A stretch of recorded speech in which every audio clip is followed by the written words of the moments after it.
2026 June 15 സമയം രാവിലെ 9 മണി. ആകാംക്ഷയോടെ കാതോർത്തിരുന്ന ആ ചരിത്ര മുഹൂർത്തത്തിന്റെ ഔദ്യോഗിക പ്രഖ്യാപനം പുറത്തുവന്നതിന്റെ ആവേശത്തിലായിരുന്നു കേരളം. തലസ്ഥാന നഗരിയിലെ സെൻട്രൽ ഡിപ്പോ അങ്കണത്തിൽ പ്രത്യേകം തയ്യാറാക്കിയ വേദിയിൽ വൻ ജനാവലിയെ സാക്ഷിയാക്കിയായിരുന്നു മുഖ്യമന്ത്രിയുടെ ആ ജനകീയ പ്രഖ്യാപനം. സഹമന്ത്രിമാരുടെയും ഉന്നത ഉദ്യോഗസ്ഥരുടെയും സാന്നിധ്യത്തിൽ മുഖ്യമന്ത്രി ഭദ്രദീപം തെളിയിച്ചതോടെ UDFന്റെ പ്രധാനപ്പെട്ട തിരഞ്ഞെടുപ്പ് വാഗ്ദാനമായ സ്ത്രീകളുടെ KSRTC ബസ്സുകളിലെ സൗജന്യ യാത്രയുടെ ആദ്യഘട്ടത്തിന് തുടക്കമായി. കേരളത്തിലെ പൊതുഗതാഗത സംവിധാനം മികവുറ്റതാക്കുകയാണ് സർക്കാരിന്റെ പ്രധാന ലക്ഷ്യമെന്നും വാഹനങ്ങളുടെ സാന്ദ്രത കുറയ്ക്കാൻ പൊതുഗതാഗതം ശക്തിപ്പെടണമെന്നും സൗജന്യ യാത്രാ പദ്ധതി സ്ത്രീകളോടുള്ള ആദരവാണെന്നും മുഖ്യമന്ത്രി പറഞ്ഞു. ഇന്ദിരാ ഗ്യാരണ്ടിയുടെ ഭാഗമായി പ്രഖ്യാപിച്ച സ്ത്രീകൾക്ക് ട്രാൻസ്പോർട്ട് ബസ്സിലെ സൗജന്യ യാത്രയുടെ 1ാം ഘട്ടമാണെന്ന് ഇവിടെ ഉദ്ഘാടനം ചെയ്യപ്പെടുന്നത്.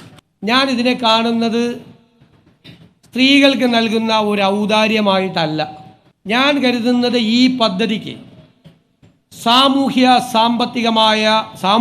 സാമ്പത്തികവുമായ പ്രതിഫലനങ്ങൾ നമ്മുടെ സമൂഹത്തിൽ ഉണ്ടാകുമെന്നാണ്. കേരളത്തിലെ 3125 ഓർഡിനറി ബസ്സുകളിൽ ഇന്നു മുതൽ എല്ലാ വിഭാഗം സ്ത്രീജനങ്ങൾക്കും ട്രാൻസ്ജെൻഡർ വിഭാഗക്കാർക്കും സൗജന്യമായി യാത്ര ചെയ്യാമെന്ന് ചടങ്ങിൽ അധ്യക്ഷത വഹിച്ച ഗതാഗത മന്ത്രി CP ജോൺ പറഞ്ഞു.